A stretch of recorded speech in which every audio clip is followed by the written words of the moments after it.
So today's topic deals with the challenges that are facing contemporary African leaders. And so I thought as a start to look at Colossians 2 verse 8 to lay the foundation which I would like to build from. And just a bit of background, and those of you who have done any studies of a proper reading of the letter of Paul to the church in Colossus, you would know that the context in which that letter is written was to deal with a problem that was creeping in the church, which was teaching or bringing the ideas of dualism and agnosticism, and people were being made to believe that they can worship God in their spirit, but their bodies don't have to submit to the dictates of Scripture. And so Paul wrote this letter to demystify that myth, and of course, it spoke about that other people prioritize one day above another, new moon, the Sabbath, the washing of hands. But the substance is Christ. He spoke about it, please God, that the fullness of the Godhead should dwell in Jesus bodily, and that all things were made by him and through him, and without him nothing has been made. So the whole letter is written to deal with the supremacy and the sufficiency of Christ. So in chapter 2, verse 8, Paul gives a warning to the church in Colossus. He says, don't let anyone capture you with empty philosophies and high-sounding nonsense that come from human thinking and from the spiritual powers of this world, rather than from Christ. So I highlighted these two concepts, the issue of human thinking and spiritual powers, because in my view, these are the two elements that are likely to sidetrack the church anywhere in the world. The Western church is likely to be sidetracked by issues of human thinking, that is more intellectualism, more ideologies around whether it's gender ideology or many other expressions that come from human thinking. So we know that that's more will come from the West, issues of around making new pronouns and all of that. And so the same things obviously are creeping into Africa. And so I found that sometimes African leaders are not ready to deal effectively with the intellectual issues that come from the West, and obviously not necessarily grounded on science or anthropology or biology or any kind of recognizable body of knowledge, but based largely on ideology. And so then those things, they permeate every sphere of life, including the African continent. But I think the biggest challenge facing the continent, other than intellectual issues, other than philosophical schisms and pluralism and all kinds of things, is around spirituality and how we locate and how to understand the right type of spirituality to engage with. And so that's one of the things, therefore. So these two concepts to me are the foundations to which we need to sort of think through around what is facing the African continent. So it's a synthesis, therefore, of things, if I should say. It's both intellectual, philosophical issues that come largely from the West, but also spiritual issues that are indigenous in Africa.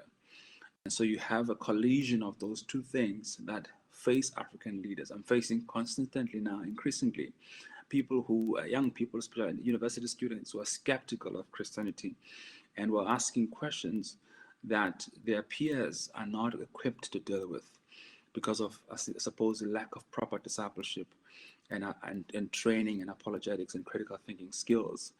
And I'm finding a lot of Christians who come from Christian homes and backgrounds losing the battle when they come to universities, and backsliding as a result of not having proper handles with regards to some critical questions that are being asked of their faith. And whereas Peter says, be ready always to give an account of those who ask you for the reasons for your faith. So we know that one of the things that Jesus chided the Pharisees about, and he spoke harshly against them, was that he says, you expect at setting aside and nullifying the commandment of God in order to keep your man-made tradition and regulations. Every church is affected by this. Every church in the world, anywhere, whether it's a majority world, Africa, or the West, man-made traditions are there. And I think, but they play a very big role in Africa, whether we're dealing with indigenous churches, whether we deal with churches that are imported, but the ideas of syncretism and synthetism of synthetic beliefs that come in, where mixing the Christian faith with indigenous belief systems and creating a synthesis of these things where to a point where believers don't know the difference between what is man-made and what is God's instructions is one of the big issues to deal with. Even with leaders, therefore, you find that their practice that they do, that they themselves cannot trace these practices to Scripture, but they feel that these practices ought to be done. And we'll talk about some of them in this session and unpack some of them that are affecting a lot of churches today. And I want to make an example with this. This was a conference that was held in Pretoria in 2017, and I was a speaker there. The theme of the conference is Afrika Mhlope. It's Afrikaans for decolonizing the faith.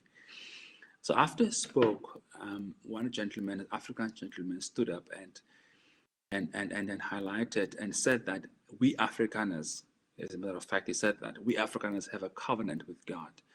And I said, no, you don't. He said, no, we do.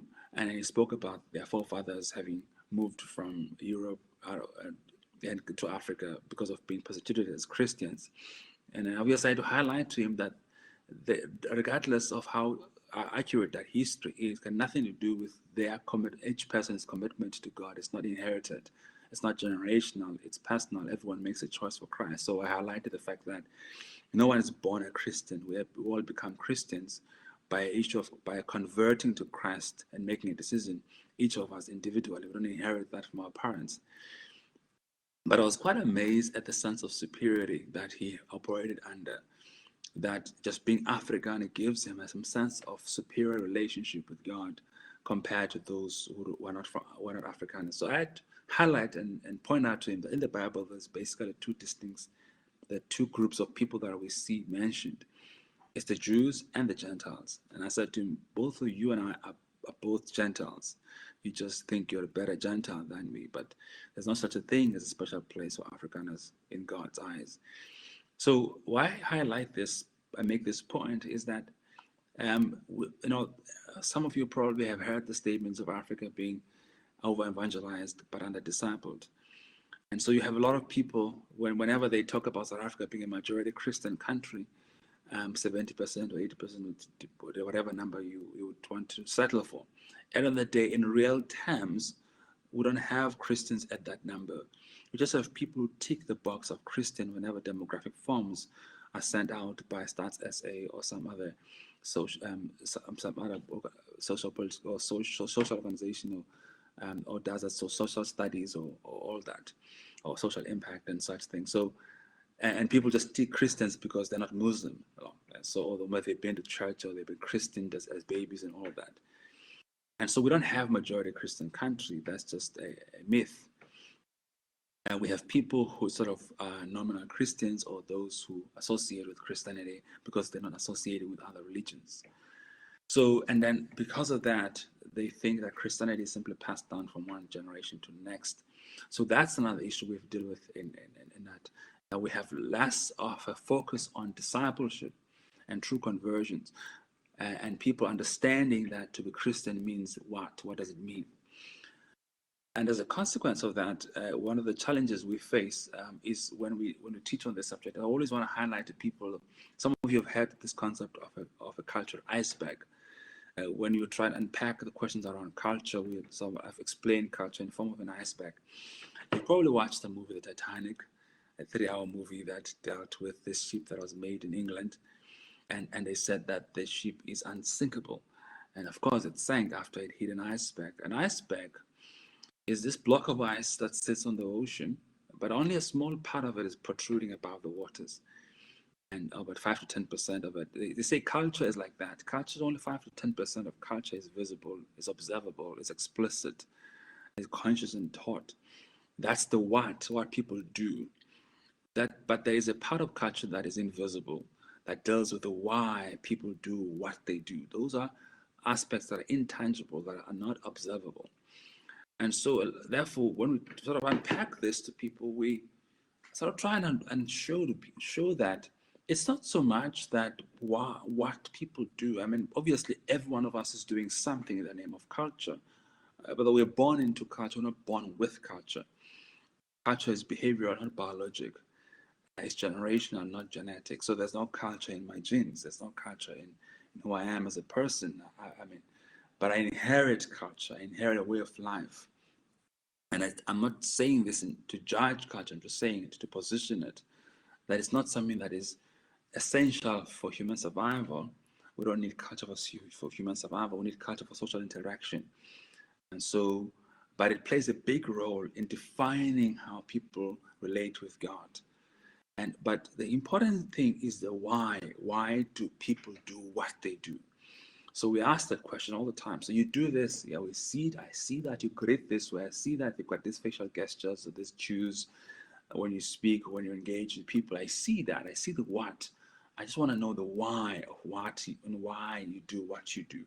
And a lot of people can't tell the difference between that. And I found that leaders as well struggle with that. I make examples of certain practices that we have in my culture, the closer man.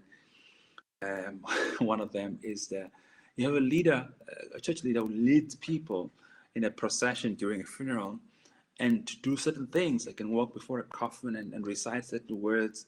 And I observe this. I'm like, but why? Like, for instance, I think it's somewhere John 14. I am the way, the truth, and the life. No one comes to the Father except through me. That's John 14, verse 6. But it is recited by leaders before leading a coffin. And I have to explain, but that Jesus, when he spoke these words, he wasn't leading a procession. He was not leading a coffin. He spoke to people who were alive to reiterate a point that all truth will come from him and is the substance of all life, and everything that is of substance of value comes from him. And so this, therefore, scripture is misused. And so that's one of the things that we often have to address when it comes to dealing with leaders. And this brings me to something that John S. Mbiti said, a wonderful theologian who's from Kenya. He said, we must also, without fear and hesitation, bring the gospel to bear upon our culture in order to evaluate it.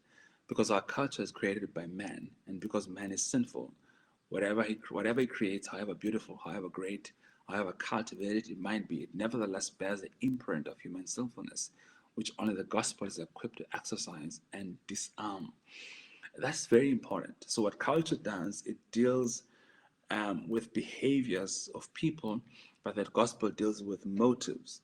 And so culture deals with the sins of the hands, I say, but the gospel deals with the sins of the heart, what is already conceived in the heart before it's even acted out. Jesus says, you look at a woman, lust after her, you've committed adultery in your heart, and that's what I conclude. Although Moses says, if you do it, you're guilty. But I say, if you think it, you're already guilty. So the gospel is more powerful than culture because it transcends. It doesn't wait for the person to act out. It just already addresses the motivation which are based on sinfulness. Therefore, for that reason, it will always be superior to culture. It cannot be subservient to culture. But this is important because not many leaders know how to make the distinction between the two things, and you find that they don't know how to play it well with regards to which one comes after. So that's this quote therefore by Mbiti. I find it always very helpful. And then, so one of the things that I found, one of the issues that I find to be a problem, I was up in KZN. Those of you who are outside South Africa, the province, a majority is Zulu people. I was doing a conference of leadership with the New Covenant group. And one of the topics was multicultural leadership. It means that how do people of different cultural groups lead together? Of course, it's important to highlight that the African continent is the most ethnically diverse place on earth, with over 3,000 tribes speaking of, I think, over 5,000 dialects. So ethnic diversity is massive in Africa, more than any other place on earth. And we've been told that diversity is a strength, but in real terms, it has become a weakness and a divisive issue. I mean, we can look at Rwanda, for instance, 1993, Rwanda genocide, 800,000 people were killed in 100 days by other tribes, by tribes within, intertribal warfare happening within one nation. And so, but take that further and deal with multicultural leadership, different cultural people from different cultural backgrounds coming together to lead. And I found people are experiencing conflict at that level. Because as you know, some of you have heard the concept of cultural spectrum, where Africa is largely seen to be based on fear and power in terms of that cultural spectrum, whereas the West is based on guilt, innocence, and Asia is built on shame and honor. Of course, this is not completely a box kind of 100% that people are one or the other. There's a mixture, but the majority would be very strong. The West will be strong on guilt, innocence, doesn't mean exclusively. And Asia will be strong on shame and honor, but doesn't mean exclusively, and so on and so on.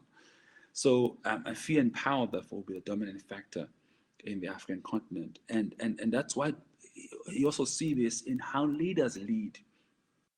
There's a syndrome, I call it big man, small people syndrome, where leaders have the self-aggrandizing leaders, where they overstate their importance, and people therefore had to live under these leaders with oversized egos. And so that's one of the challenges that are unique in the African continent. And then you have as well, accompanied with this is this superlative titles that people give themselves. Apostle, senior apostle, whatever, major prophet, and all kinds of things that they do. So that's one element that is a massive, massive challenge within the African continent. But also, if you look at the integration within different groups, if you talk about Westerners and Africans, so the African culture, the society defines the individual. The Western culture, the individual defines society. So these two come from two different ends. And so on that scope alone, conflict between these two systems is inevitable. So the African person is a person by virtue of having legitimacy by the society they're part of. Whereas the person from the West is a person who defines their own society. The society follows what they determine to be right. And so there's more determinism in the West, whereas there's more fatalism from Africa. So Africans are integrated both vertically and horizontally, and I'll explain later what that meant by that. Then we'll talk about the concept of time. Some of you have had this confusing thing called African time. It's confusing to me because I'm glad today we didn't have African time. We started exactly at 2. The reason why there's this concept of difference in time and how we view time is because of what we call the difference between monochronic and polychronic societies. So Western people are monochronic and Africans are polychronic. What that means is that monochronic people are very much into RSVP, time management, appointments, and everything being structural, systematic, one thing after another, and all of that. Whereas polychronic people are relational and multitaskers, and they do many things at once, and they can cancel an appointment at the last moment. And time, in terms of chronological time, is not so much valued as much as it is by people who are monochronic. For that reason, therefore, you find a clash between these two things. They make a joke that white people have watches, but they don't have time. So as Christians, we need to find a balance, therefore, between these two concepts. We can't not care about time chronologically because it matters. I mean, we know banks in South Africa, they close at a certain time. So you come there 2 minutes later, the bank is closed, certain transactions you can't do. Some of them could be consequential and financially ruinous if you're not there or during the time. If you wanted to do a transaction, of course, inside. I mean, very few people now have to walk to the branch to do any transactions. But I'm just saying, in the days we used to do that, you would suffer consequences if you didn't. I mean, I tell people, for instance, this, that if you thought that minutes don't matter, tell that to a person who's missed their flight, that the minutes don't matter. If you thought seconds don't matter, tell that to a person who runs a race, a marathon, a long race. If you thought that milliseconds don't matter, tell that to a person who runs 100 meters, that milliseconds don't matter. They'll tell you that milliseconds do matter. So it's all relative, therefore. So every proportion of denomination of time matters, but it's all related to where a person is in their station of life and what their focus is. But I'm just saying that there's often a conflict between Westerners and Africans with regards to how we view time. It's one of the big issues of conflict here. As Christians, we need to manage this conflict. We need to still build on being hospitable, being communal, as the Bible enjoins us to do, that we must treat strangers, we must be relational, but without being tardy and like excellence, and without making excuses for lack of planning. I often tell guys in my church, and somebody's late for a meeting, and they would say to me, "Sorry, Pastor, the bus left me." I said, "No, the bus did not leave you. You were not there when the bus was leaving. The driver of the bus did not just decide to leave you and take everybody else in the bus and leave you behind. You were just not there when the bus was leaving. So don't say the bus left you.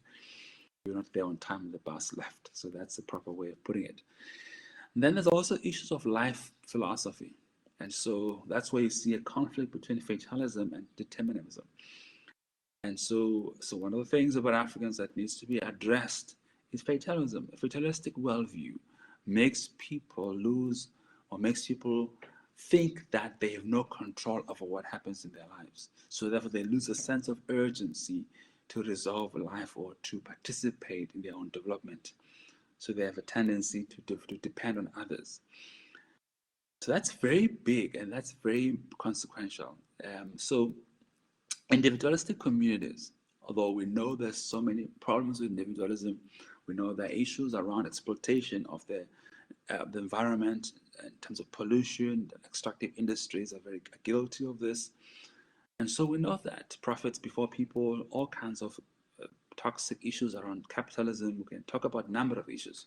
But benefits of individualism is that individualist societies have high levels of entrepreneurship, being industrious, ingenious, and adventure, people being prepared to go out there and try new things. That's the benefit of being of individualism, although there's disadvantages. Communal societies also have advantages in that it takes a village to raise a child, people attend to each other's social needs, and there's high levels of social care and all of that. But they can also be limiting in terms of personal accountability and lower levels of entrepreneurship as a result of that. And so, because partly of this issue called fatalism, and which is a problem also of fate, that life is what it is because fate has determined it to be like that. That's another issue that African leaders have to address, that we walk by faith, not fate. And so we trust God to help us to achieve the goals that He had set for us and to perform and to do His will. But it doesn't mean that while we wait on God, we do nothing in waiting. And so that's quite important. And of course, there are also issues around cultural dimensions, issues of uncertainty, avoidance, and confusion. So the West is high on uncertainty avoidance. So things have to be strictly and clearly communicated and established. And so there's high levels of certainty that is needed by people of Western background. That's less for African people. And so they're less to be concerned about uncertainty avoidance as people from the West. So people who are driven by uncertainty avoidance tend to have high levels of stress because they always want things to be clear well ahead of time. And so they're likely to suffer quite significant levels of stress as a result of that. Thankfully, Africans have less of an issue of that than they do than compared to Westerners. And another one is around communication styles. And so they talk about the difference between high context and low context cultures. Africans are high context and Westerners are low context. High context cultures, communication is largely nonverbal. It's body language and read between the lines.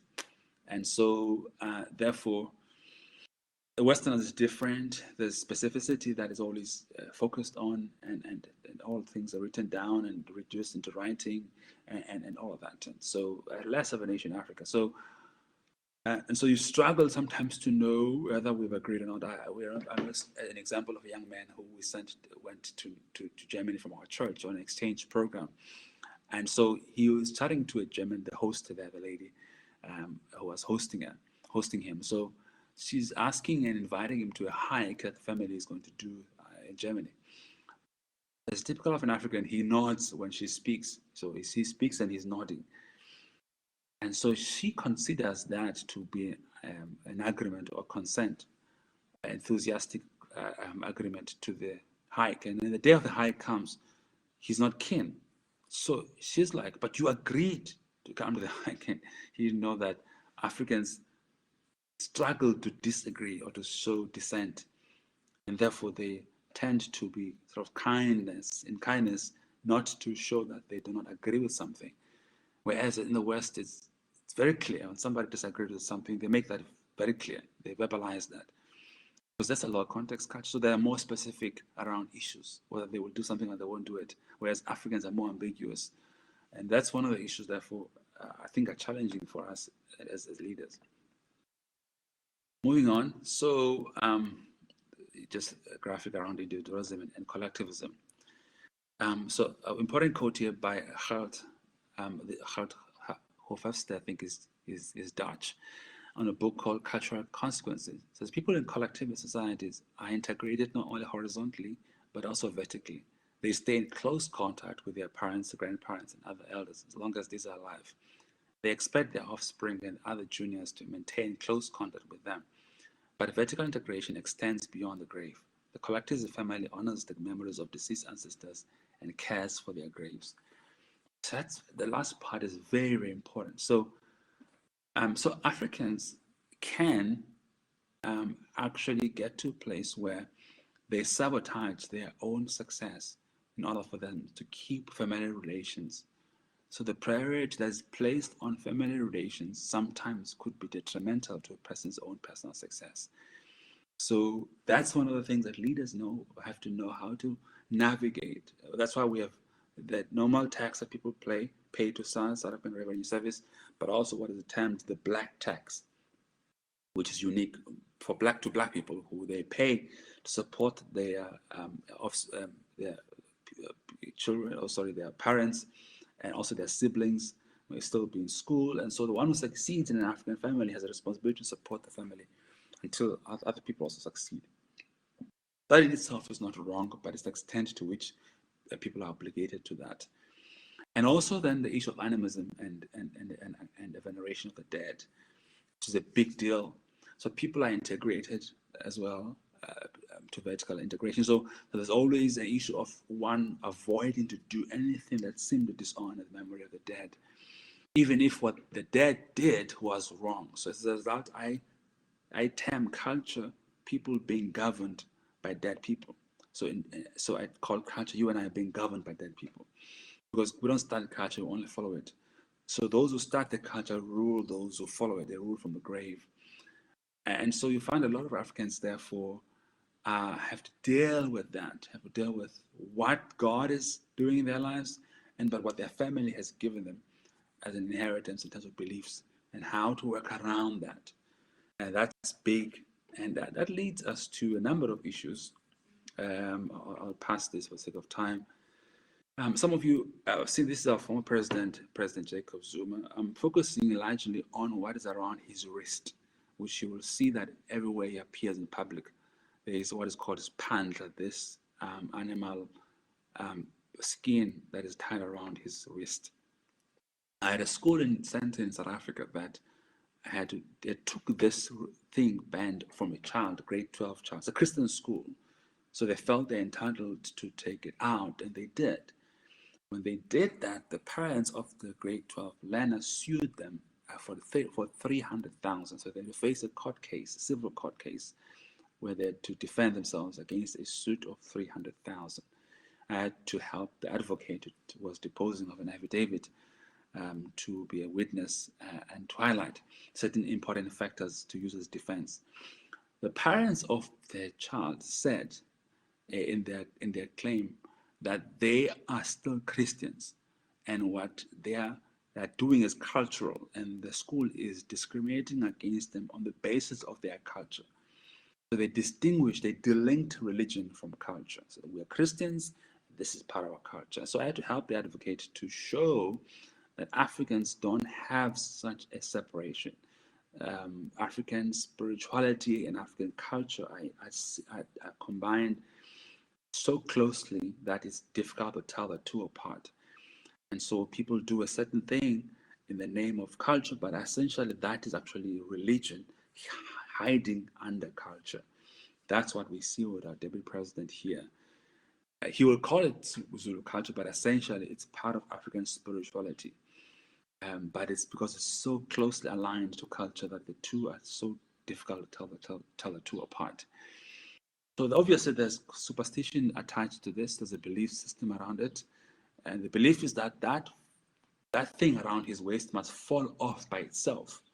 You must never remove it. If you remove it, you'll incur the wrath of the ancestors. So you wear that thing until it falls off by itself, literally. That's the belief system. If you do anything else, you will suffer the consequences. So that's one of the things that African leaders therefore have to face is the reality of African spirituality, how to deal with it. And notice I don't say African religion because Africans don't really have religion as a separate compartment to life. It's all pervasive, really, and ambiguous. An African person doesn't convert to African spirituality; they're born into it. They convert out. So as an African, you're assumed to be a follower of African spirituality, and until proven otherwise, it's called ethno-religious. And so you assume that you believe in the spirits of the dead and the importance of consulting them and doing certain ceremonies for them until you show otherwise. And which has great impact. So here we see a notice that was given by KwaZulu-Natal Education Department that was calling for abstracts on ancestral calling in schools. This was a notice to ask people for inputs on how to incorporate ancestral callings within the school curriculum. I mean, that was quite amazing. That was quite bold and uncharted territory that the department got into, because it followed up after there were stories of mass hysteria and manifestations and children falling and children hallucinating and undergoing certain experiences which were termed to be ancestral callings. Ancestors calling these kids to become sangomas and traditional healers. So instead of the department trying to stop these things happening, they just asked for ways in which these can be integrated within the school curriculum. Because at this present moment, they cause major disturbances in schools. Like a child can actually scream and be hysterical and disturb the whole class, and learning can be disrupted because of one person who's having a manifestation of the ancestors through them. So this is such a massive issue that it was covered by ATV, NCN, and by news media. Pupils receiving calling at school. That was the leading story.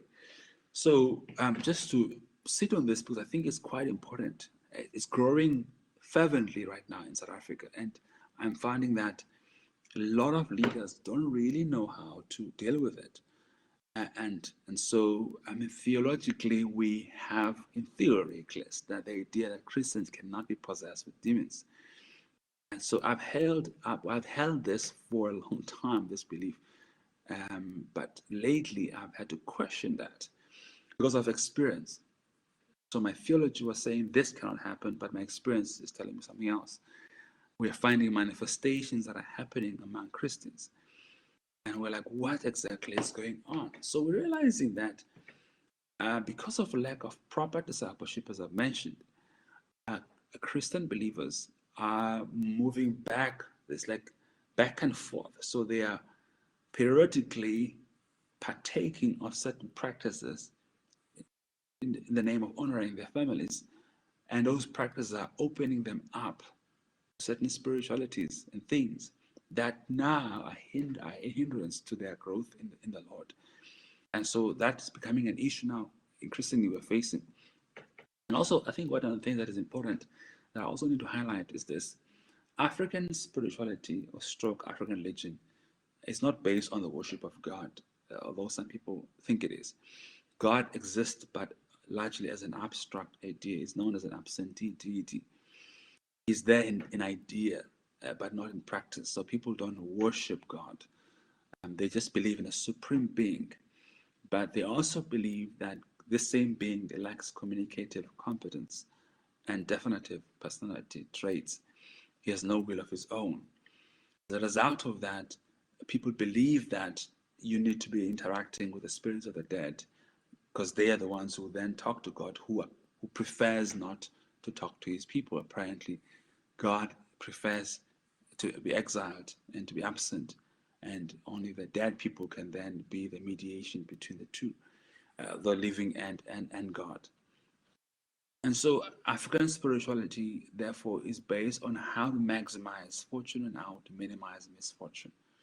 It's not based on the worship of God. So these two things, fortune and misfortune, are so influential to the degree that they now have permeated Christian practices.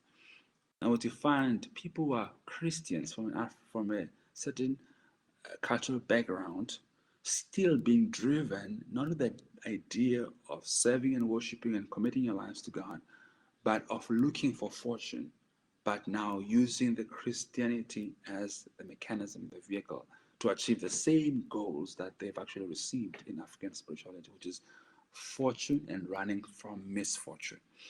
That's why the proliferation and the growth and the popularity of prophets. The prophets are popular because they're selling the same idea of fortune, but they are now selling it using the Bible. And then some of us probably have dealt with these issues around prosperity and why it's become a problem, the prosperity gospel. So I'm just highlighting the fact that the issues of African spiritual, I think it's Professor Nunberger, yeah, who said that African people don't necessarily disconnect from the African worldview when they become Christian. They can carry that worldview over to their Christian faith without leaving its foundational principles and ethos. And so it's one of the things that is a carrier or vehicle that brings the African traditional worldview into Christianity is African culture. Because everyone is committed to culture if culture itself has a certain foundation or presupposition which is built upon, then that culture will be the carrier of a certain worldview. And you'll find a lot of people, therefore, who are living with what is called cognitive dissonance, believing one thing and doing the other. And so leadership, therefore, in Africa has to help people. It's always a big deal on how do I remain proud of being an African without being beholden to certain practices that are dominant in Africa. Acts 17:26 does tell us that from one blood of man, God made all people on the earth and determined the boundaries of their allocation, that they may all seek after him, although it's not far from any other. So we know that ethnic diversity comes from God.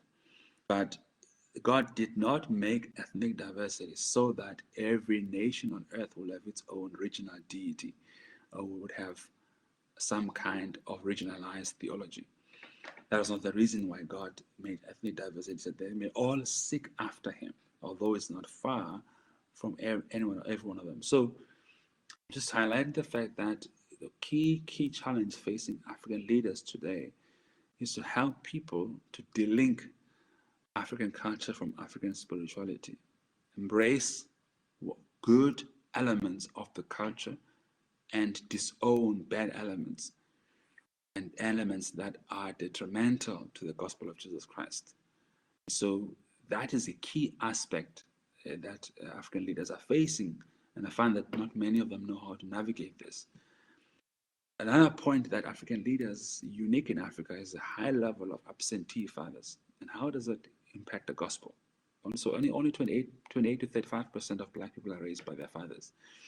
The lack of fatherhood in Africa has created a vacuum, has created a problem where African believers are looking for a father figure, put it that way. And therefore, ministers of the gospel have occupied that space. Legitimately or illegitimately, you become the judge. But the point I'm making is that the lack of fathers, the vacuum that's created by absentee fathers, has created a situation where African believers are seeing their pastors or preachers as a father that they've never had. And therefore, these spiritual leaders, therefore, take advantage of that. And that's why I spoke earlier on about these self-aggrandizing titles and these behaviors that are not central, that are antithesis of what Christ's leadership is about, which I cover in my book on the passion for position.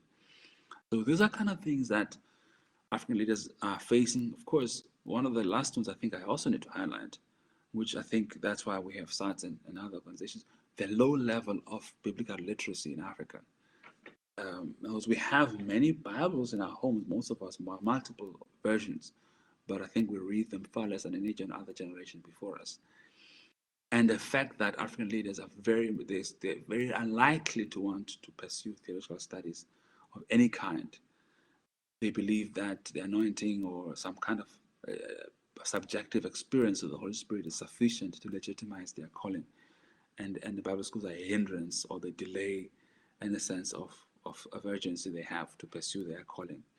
And that's probably one of the big stuff that is causing people to be preaching all kinds of heresies and practices that are not in line with the gospel. I think let me stop there and open up for some questions.